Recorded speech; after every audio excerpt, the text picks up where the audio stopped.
नमस्कार दोस्तों, स्वागत है आपका अपने YouTube चैनल में। और आज का हमारा पेपर होने वाला है जेल बंदी रक्षक का पेपर। इसे हम सोल्व करने वाले हैं और ये हमारी एक सीरीज चलाई जा रही है जो हमारी प्रीवियस पेपर से संबंधित है।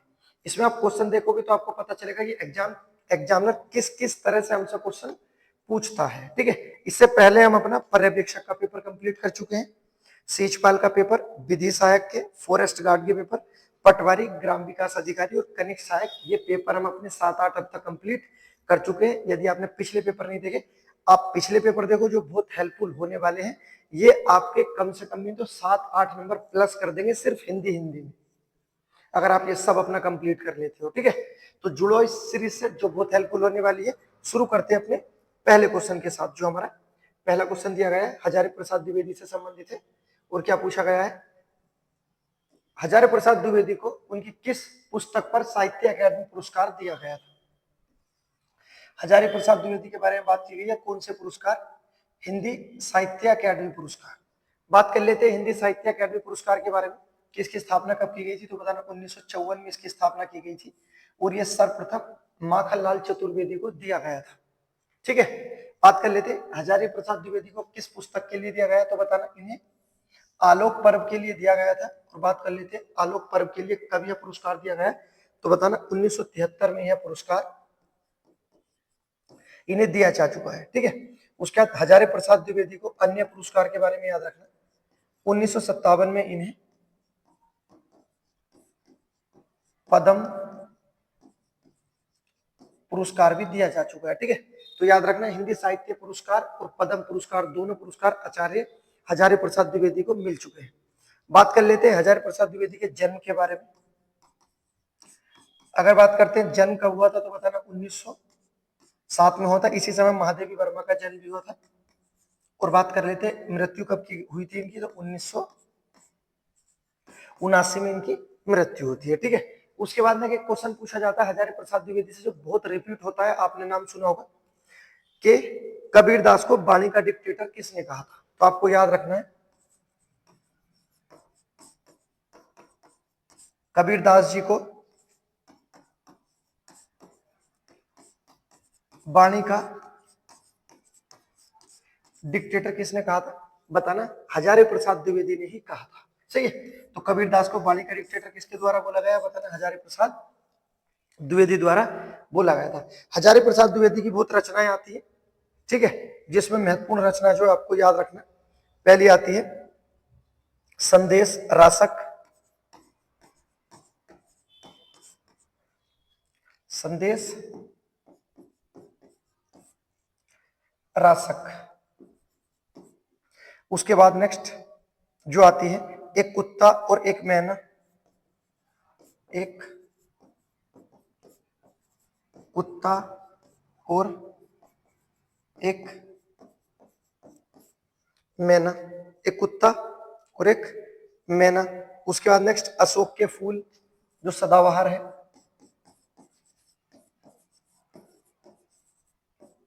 अशोक के फूल सदाबहार रचना है इनकी। उसके बाद नेक्स्ट नाखून क्यों बढ़ते हैं, बहुत सारी है, विचार प्रवाह, ये सब किनकी रचनाएं हैं, तो बताना आचार्य हजारी प्रसाद द्विवेदी की ये रचनाएं हैं। उसके बाद देखते हैं नेक्स्ट दूसरा क्वेश्चन जो हमारा दिया गया है, क्या दिया गया है, बिंद्रा नामक गढ़वाली नाटक के लेखक कौन थे। बिंद्रा नामक गढ़वाली नाटक के लेखक कौन थे, तो ये दिया गया है, किसके बारे में बात हो रही है, ये डॉक्टर पुरुषोत्तम डोभाल के बारे में बात हो रही है। ठीक है, तो याद रखना बिंद्रा नामक गढ़वाली नाटक के लेखक कौन थे, तो व्यक्ति का नाम याद रखना डॉक्टर पुरुषोत्तम डोभाल। इनके अन्य नाटक भी आते हैं, जैसे दिया गया है आपका बिंद्रा, एक आता है कल्पना। अगर कल्पना नाटक पूछा जाए किसका, तो बताना डॉक्टर पुरुषोत्तम डोभाल का है। उसके बाद नेक्स्ट बुरांस, हमारे एग्जाम में भी पूछा गया है। ठीक है, किसका नाटक है, पुरुषोत्तम डोभाल का है। बात कर लेते जन्म कब हुआ था, तो 1920 में इनका जन्म हुआ था। पूछा जाए कहां हुआ था, तो टिहरी में इनका जन्म हुआ था। तो देखो अभी शुरू के दो क्वेश्चन दोनों राइटर से पूछे गए हैं, और यही मैं आपसे बता देना चाहता हूँ कि प्रैक्टिस सेट जो होते हैं हमारे, या जो हमारे प्रीवियस पेपर होते हैं, 100% करने जरूरी होते हैं, क्योंकि अगर आप ये कर पाते हो तो आपको ये पता चल जाता है कि सबसे ज्यादा क्वेश्चन किससे पूछे जाते हैं। अगला क्वेश्चन देखते हैं, क्वेश्चन नंबर 3। क्वेश्चन नंबर 3 दिया गया है हमारा, उपमेय में उपमान का निषेध रहित आरोप होना कौन से अलंकार में होता है, किस अलंकार में आरोप लगाया जाता है। अब ये आरोप की बात हो रही है कि किस अलंकार में आरोप लगाया जाता है, तो किस में आरोप लगाया जाता है। ठीक है, सभी को पता है अगर बात आरोप की हो रही है, किसमें आरोप लगाया जाता है। अगर बात आरोप की है तो रूपक अलंकार, अगर होता संभावना व्यक्त की जाती तो उत्प्रेक्षा हो जाता। ठीक है, याद रखना, जैसे मानो मनहूं जानो जनहूं, ये संभावना हो जाती है। अगर संभावना होता तो हमारा उत्प्रेक्षा होता, लेकिन यहाँ आरोप की बात है, क्या आंसर हो जाएगा हमारा, रूपक अलंकार हो जाएगा। ठीक है, रूपक अलंकार से बहुत सारे क्वेश्चन पूछे जाते हैं, सबसे फेवरेट अलंकार भी होता है हमारा। ठीक है, कैसा अलंकार है रूपक अलंकार, तो ये हमारा एक अर्थ अलंकार है। रूपक अलंकार के कितने भेद होते हैं अगर पूछा जाए तो बताना। रूपक अलंकार के 3 भेद होते हैं। पहला सडग रूपक अलंकार, दूसरा निडग रूपक अलंकार, और तीसरा पारंपरिक। ठीक है, तो रूपक अलंकार के कितने भेद होते हैं बताना, 3 भेद होते हैं, सडग, निडग और पारंपरिक। सही है, याद रखना इसके बारे में, देखो क्वेश्चन पूछा गया है। उसके बाद देखते हैं अगला क्वेश्चन, क्वेश्चन नंबर जो हमारा 4 दिया गया है। क्या लिखा है, रिक्त शब्द के लिए उपयुक्त वाक्यांश बताना है। अनेक शब्दों के लिए एक शब्द से है, वाक्यांश हमारा क्वेश्चन है। वो क्या पूछा गया है कि रिक्त क्या होता है। तो रिक्त जो होता है इसे बोलते हैं हम अपनी पैतृक संपत्ति।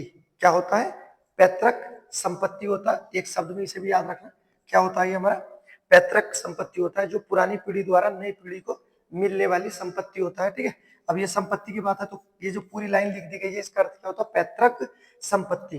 ठीक है, जो ऑप्शन सी में दिया है इसे ना लिखकर यहाँ पैतृक संपत्ति भी लिखा जा सकता है, क्योंकि ये क्वेश्चन इसी तरह से आया हुआ है कि रिक्त क्या होता है, तो बताना पैतृक संपत्ति। जो हमारे पिता की है, पिता से पहले दादाजी की थी, वो हमारे बाद बच्चों की होगी, इस तरह की संपत्ति को क्या बोलते हैं, ठीक है, रिक्त बोलते हैं। उसके बाद देखते हैं नेक्स्ट अगला क्वेश्चन।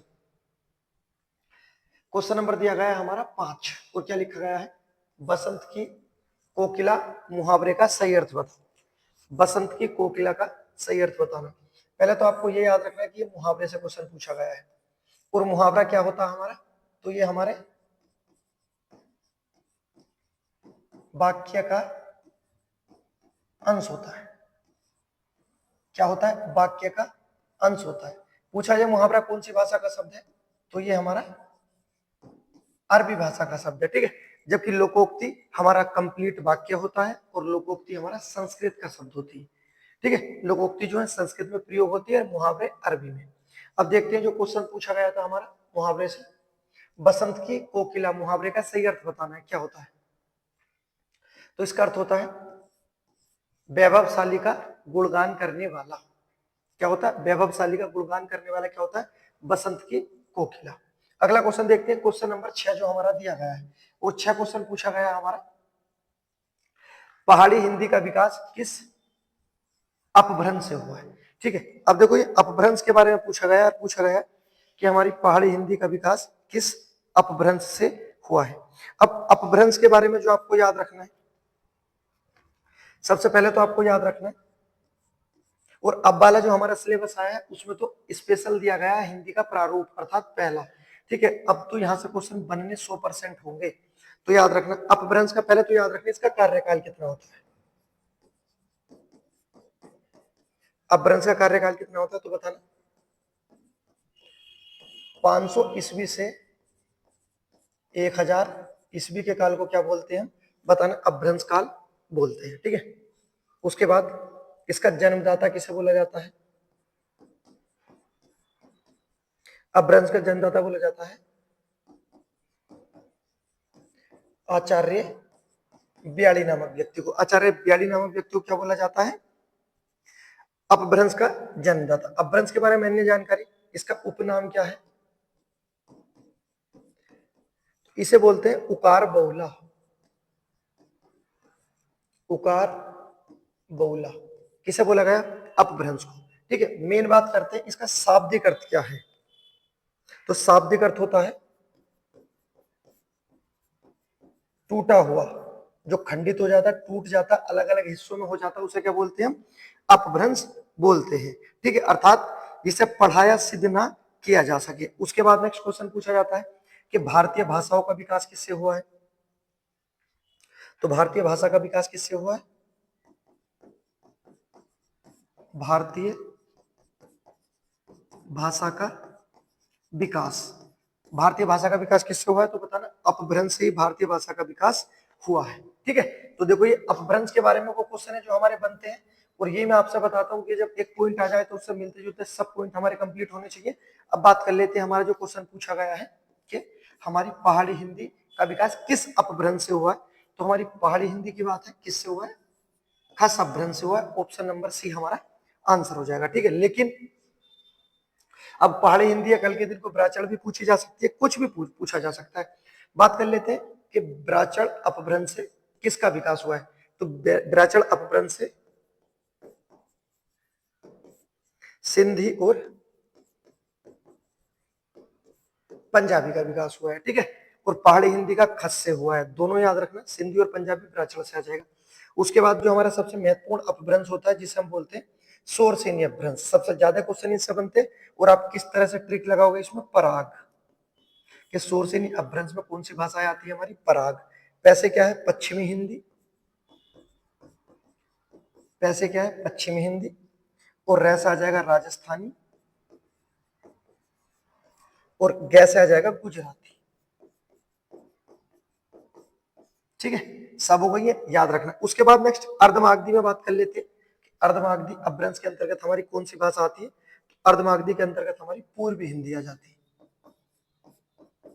सही, टोटल अपभ्रंश हमारा कंप्लीट हुआ। आप देख सकते हो इससे बनने वाले सभी क्वेश्चन अपने कंप्लीट हुए। उसके बाद देखते हैं नेक्स्ट अगला क्वेश्चन, क्वेश्चन नंबर 7 आपके सामने है। देखो सामने लिख दिया गया है, क्या लिखा गया है?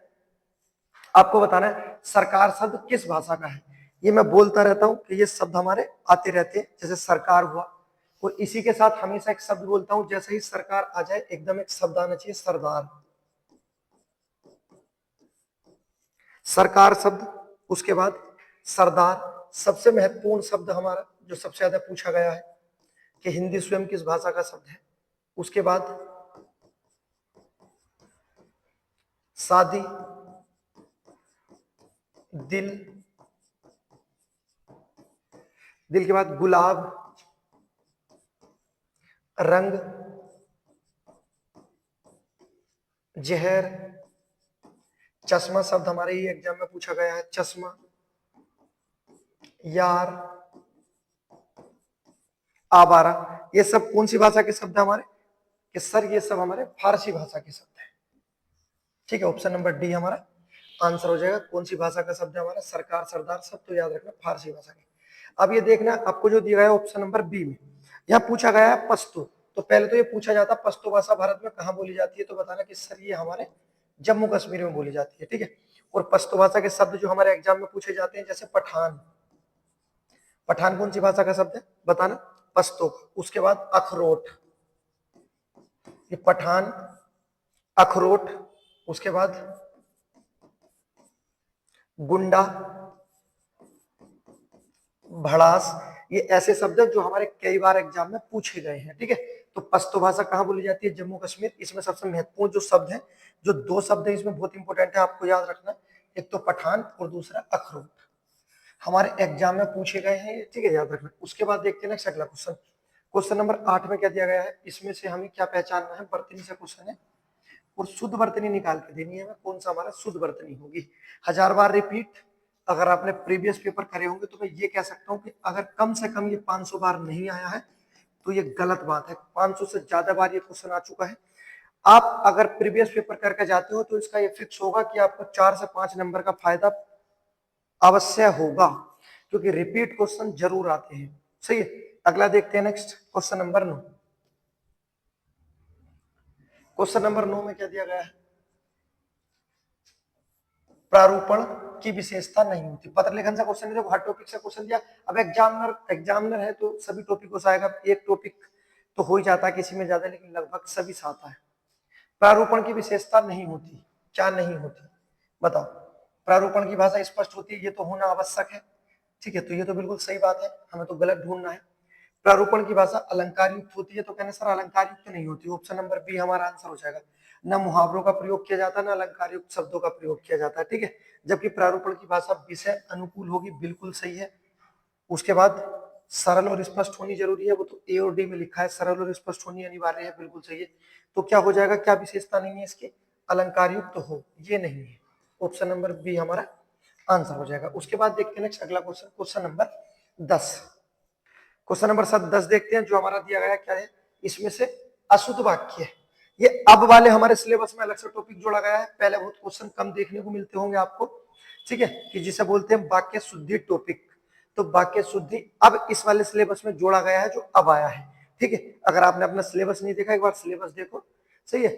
जैसे कि काल दिए गए हैं अब वाले में, वाक्य शुद्धि नया टॉपिक जोड़ा गया है, या हिंदी का पहला प्रारूपण, जो पहले क्वेश्चन होते हैं जैसे अपभ्रंश या हिंदी का विकास, ये सब टॉपिक अब जोड़े गए हैं, लेकिन अब वालों में समास को हटा दिया गया है, सही है।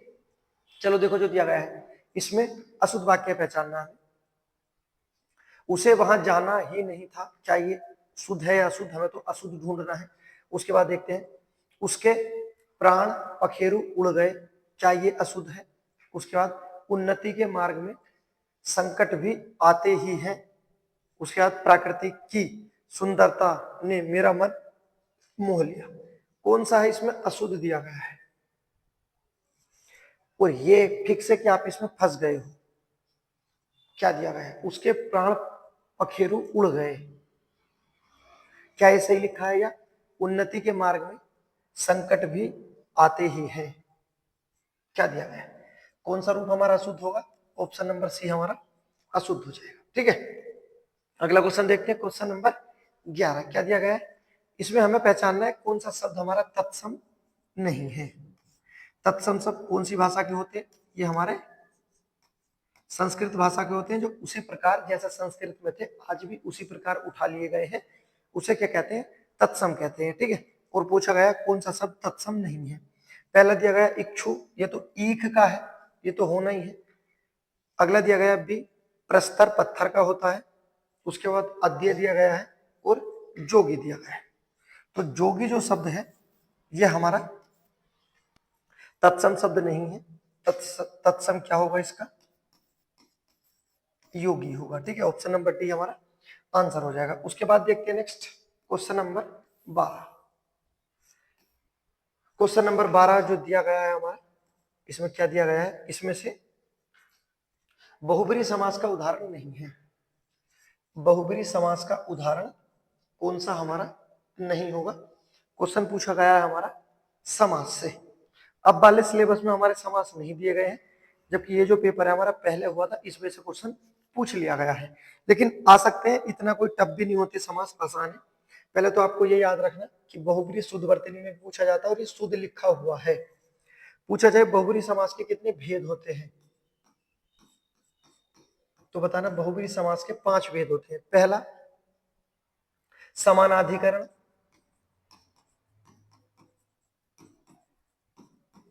समानाधिकरण बहुब्री समास। उसके बाद व्याधिकरण, समानाधिकरण, उसके बाद व्याधिकरण। उसके बाद होता है तीसरा तुल्य बोधक, तुल्य बोधक बहुब्री समास। उसके बाद व्यतिहार, 4 हो गए, और 5वां होता है प्रादि बहुब्री समास। तो बहुब्री समास के कितने भेद होते हैं याद रखना है, 1 2 3 4 और 5। बहुब्री समास के हमारे कितने भेद होते हैं, 5 हैं, लेकिन क्वेश्चन जो पूछा है कौन सा बहुब्री समास नहीं होगा। पहला दिया गया चक्रपाणी, उसके बाद नील गगन, उसके बाद वीणा पाणी और पीतांबर। तो ऑप्शन नंबर बी हो जाएगा हमारा, क्या दिया गया है, नील गगन। ये हमारा बहुब्री समास ना होकर क्या होगा, ये हमारा कर्मधारय समास हो जाएगा। कौन सा, कर्मधारय समास हो जाएगा, याद रखना ऑप्शन नंबर 12 का आंसर हो जाएगा हमारा बी, जो बहुब्री समास का उदाहरण नहीं होगा। नेक्स्ट क्वेश्चन, और रिपीट क्वेश्चन है, वार्षिक उत्सव में संधि बतानी है, रिपीट क्वेश्चन है, सही है। और मैं आपसे हमेशा कहता हूं कि आप पेपर लगाया करो, उसमें रिपीट क्वेश्चन मिल जाते हैं।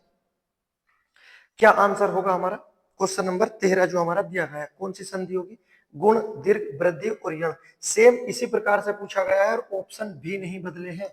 ठीक है, क्या आंसर हो जाएगा हमारा? ऑप्शन नंबर ए हमारा आंसर हो जाएगा। उसके बाद देखते हैं क्वेश्चन नंबर 14। क्वेश्चन नंबर 14 और 15 दिए गए हमारे। 14 क्या दिया गया है? किस शब्द में प्र उपसर्ग का प्रयोग किया गया है?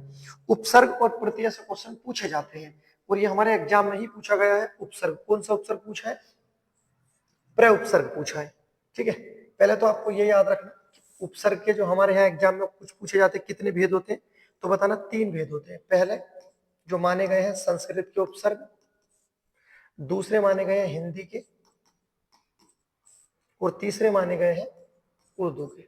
उर्दू के अंतर्गत हम अरबी फारसी भी काउंट कर लेते हैं, इसी वजह से इसके अलग से हम इन्हें नहीं पढ़ते हैं। ठीक है, अब यहाँ जो दे दिए गए हैं कितने प्रकार के होते हैं? 3। संस्कृत के पूछा जाए संस्कृत में कितने उपसर्ग होते हैं? 22 होते हैं। हिंदी में कितने होते हैं? 13 होते हैं। और उर्दू में कितने होते हैं? 19 होते हैं। ये जो क्वेश्चन पूछा गया हमारा प्र उपसर्ग पूछा जाए कौन सी भाषा का, तो प्र उपसर्ग हमारा संस्कृत भाषा का है। ठीक है, याद रखना उपसर्ग के बारे में। और उपसर्ग के बारे में जो आपको याद रखना कि ये हमारे अभिकारी शब्द होते हैं। हम लिंग वचन कारक के आधार पर इनमें कोई परिवर्तन नहीं कर सकते। और उपसर्ग जो होते हैं ये हमारे क्या होते हैं? ये हमारे शब्द का अंश होते हैं। क्या होते हैं? शब्द का अंश होते हैं। ठीक है, याद रखना। अब देखते हैं जो क्वेश्चन पूछा गया प्र उपसर्ग नहीं है या है, किसमें प्रयोग हुआ? पहले लिखा प्रत्यार्पण, इसमें प्रति होगा। उसके बाद जो दिया गया हमारा प्रत्येक, इसमें भी प्रति होगा। उसके बाद सी दिया गया है प्रस्तुत और प्रतिरोध, तो प्रतिरोध में भी प्रति होगा। तो ए, बी और डी में क्या हो जाएगा? प्रति हो जाएगा, जबकि सी ऑप्शन हमारा आंसर हो जाएगा। प्रस्तुत हो जाएगा हमारा कौन सा? प्र उपसर्ग के साथ हो जाएगा। उसके बाद देखते हैं नेक्स्ट अगला क्वेश्चन, क्वेश्चन नंबर 14। 14 नहीं, 15 क्वेश्चन बताना हमें। और जो दिया गया है इसमें से अज्ञेय शब्द का विलोम शब्द बताना है। क्या बताना है? विलोम शब्द बताना है। क्या होगा अज्ञेय का विलोम? आसान है और रिपीट है। देखो ये भी आप देख सकते हो क्या होगा। ऑप्शन नंबर डी हो जाएगा। अज्ञेय क्या क्या होगा? विज्ञ हो जाएगा। नेक्स्ट क्वेश्चन नंबर 16 दिया गया है हमारा। और क्या दिया गया है? HTML क्या है? HTML क्या है? ये क्वेश्चन हमारा पूछा गया है। ये होता है हाइपर टेक्स्ट मार्कअप लैंग्वेज। और ये क्या है हमारा? एक तो ये एक हमारी एक वेब भाषा होती है।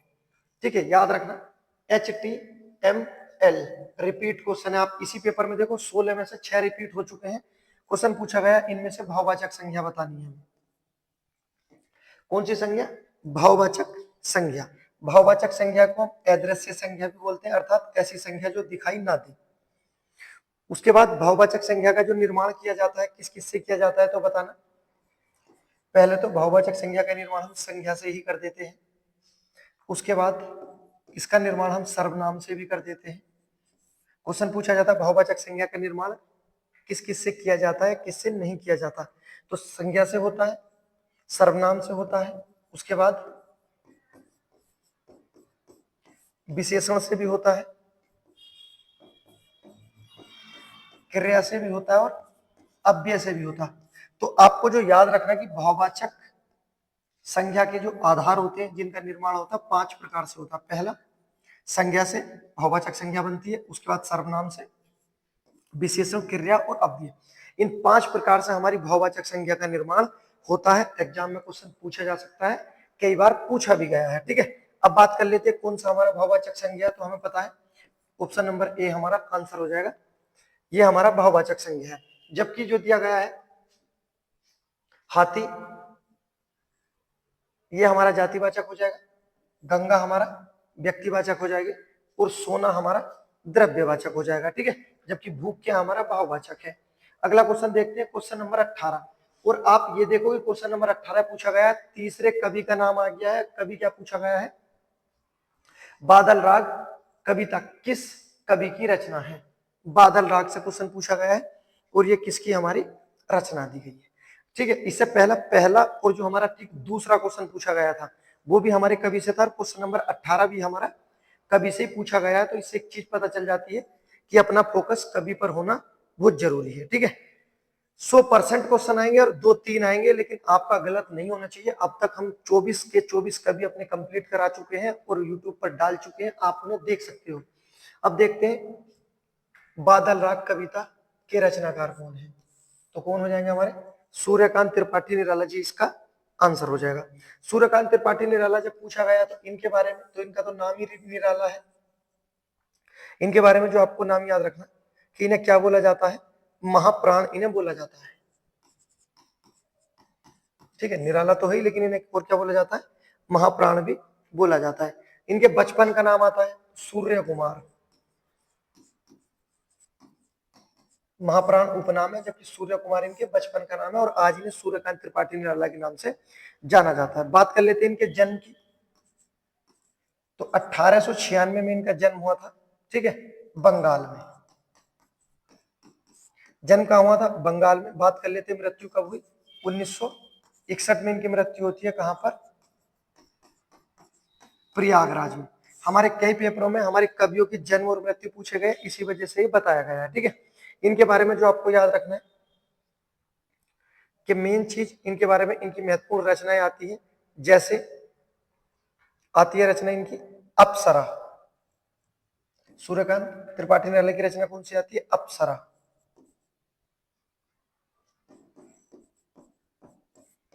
उसके बाद अन्य अलका, अप्सरा, अलका, रानी और कानी, जो हमारे एग्जाम में भी पूछी गई है। उसके बाद नेक्स्ट गीत गाने दो। ये वो रचनाएं जो बहुत महत्वपूर्ण है, इनकी हमारे एग्जामों में आती रहती है। ठीक है, याद रखना। उसके बाद देखते हैं नेक्स्ट अगला question, question number 19। Question number 19 पूछा गया हमारा मध्य पुरुषवाचक सर्वनाम से। सर्वनाम से क्वेश्चन पूछा गया है, मध्य पुरुषवाचक सर्वनाम के बारे में क्वेश्चन है। ठीक है, सर्वनाम से जब भी क्वेश्चन आते हैं, इसका शाब्दिक अर्थ क्या होता है, सबका नाम। उसके बाद याद रखना सर्वनाम की संख्या कितनी होती है, तो बताना सर्वनाम की संख्या होती है सर 11। और सर्वनाम के भेद कितने होते हैं, अगर क्वेश्चन भेद से पूछा जाए तो भेद होते हैं सर 6। अलग अलग है, आपको याद रखना है। ठीक है, अब बात कर लेते हैं जो क्वेश्चन पूछा गया है। सर्वनाम होता हमारा सबसे पहला पुरुषवाचक सर्वनाम। इसके 3 भेद होते हैं हमारे पुरुषवाचक सर्वनाम के। पहला होता है उत्तम पुरुषवाचक सर्वनाम, दूसरा होता है मध्य पुरुषवाचक सर्वनाम, जिससे हमारा क्वेश्चन भी पूछा गया है, और तीसरा होता है अन्य पुरुषवाचक सर्वनाम। ठीक है, तो ये हमारे सर्वनाम के भेद होते हैं। अब जो आपको याद रखना है कि उत्तम पुरुषवाचक सर्वनाम में क्या आता है, जैसे मैं या हम, उसके बाद मुझे। अर्थात जो होता है वक्ता अपने बारे में बोलता है, वक्ता मतलब बोलने वाला अपने बारे में बोलता है। मध्य पुरुषवाचक में क्या होता है, इसमें होते हैं श्रोता, जैसे आप, तुम, तू, तुम्हें। ठीक है, ये हो जाते हैं हमारे जो सुनने वाले होते हैं। अन्य में होते हैं जिनके बारे में सिर्फ बात होती है, अर्थात वे, वह, उन्हें आदि शब्द। ठीक है, तो ये जो देखो दिया गया है ऑप्शन नंबर हमारा ए, इसमें हमारा मध्य पुरुषवाचक सर्व हो जाएगा। अर्थात तू क्या है, ये हमारा श्रोता का काम करते हैं और ये हमारे मध्य पुरुषवाचक के अंतर्गत आते हैं। बाकी जो ऑप्शन दिए गए हैं अलग, अगर बात करते प्रथम पुरुषवाचक में, तो हमारा ऑप्शन नंबर बी आ जाता और ऑप्शन नंबर सी आ जाता, ये हमारे प्रथम पुरुषवाचक बन जाते। और वह जो ऑप्शन नंबर डी में हमारा दिया गया है, ये हमारा अन्य पुरुषवाचक हो जाता है। और जो ए दिया गया है तू, ये हमारा मध्य पुरुषवाचक है। ठीक है, तो आपको याद रखना है सर्वनाम से भी क्वेश्चन पूछा गया है, संज्ञा से भी पूछा गया है। उसके बाद देखते हैं next question number 20। Question number 20 दिया गया है और इसमें क्या पूछा गया है, देखो 20 क्वेश्चन में ये हमारे चौथे कवि आ गए हैं। और ये मैं आपसे बताता हूं कि ये जड़ है हमारी, इसे पकड़ कर रखना, अगर जड़ खराब हुई तो सब कुछ खराब हो जाएगा। और यहाँ क्वेश्चन देखते हैं जो हमारा पूछा गया है, उत्तराखंड के रचनाकार बताने, जो हमारे उत्तराखंड के रचनाकार थे कौन से, तो जो हमारे उत्तराखंड के रचनाकार थे। तो याद रखना जो दिए गए हमारे जीत सिंह नेगी, ये हमारे उत्तराखंड के रचनाकार थे। बात कर लेते हैं इनके जन्म के बारे में।